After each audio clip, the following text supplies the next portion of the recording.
ఓం శ్రీ సాయిరామ్. శ్రీమద్ భగవద్గీత 2వ అధ్యాయంలోని 50 శ్లోకం గురించి తెలుసుకుందాం ఈరోజు మనం. సాయిరామ్.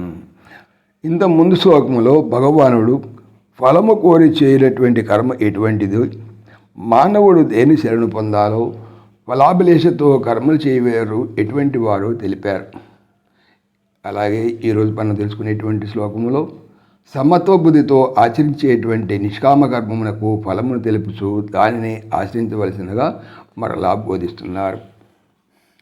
బుద్ధియుక్తో జహాదీహ ఉభే సుకృత దుష్కృతే, బుద్ధియుక్తో జహాదీహ ఉభే సుకృత దుష్కృతే, తస్మాద్యోగాయ యుజ్యస్వయోగః కర్మసు కౌశలం.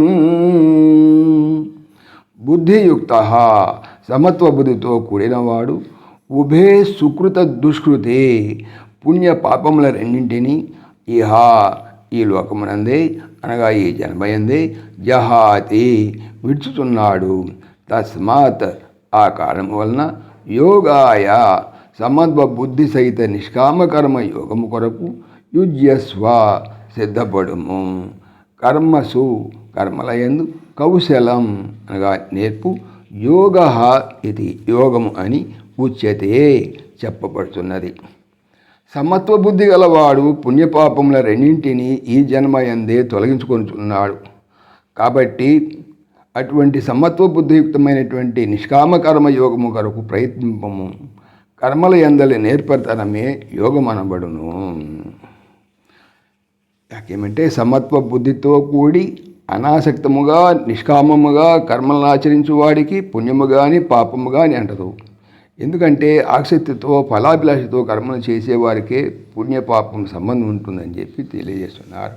సాయిరామ్. ఓం దేవకీ నందనాయ విద్మహే వాసుదేవాయ ధీమహి తన్నః కృష్ణ ప్రచోదయాత్. ఓం సర్వం శ్రీకృష్ణార్పణమస్తు. జై శ్రీకృష్ణ. జై జై శ్రీకృష్ణ.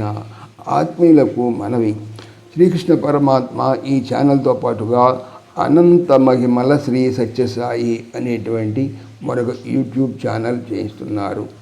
దీనికి సంబంధించిన లింకు డిస్క్రిప్షన్లో చూడవచ్చు. జై శ్రీకృష్ణ. జై జై శ్రీకృష్ణ.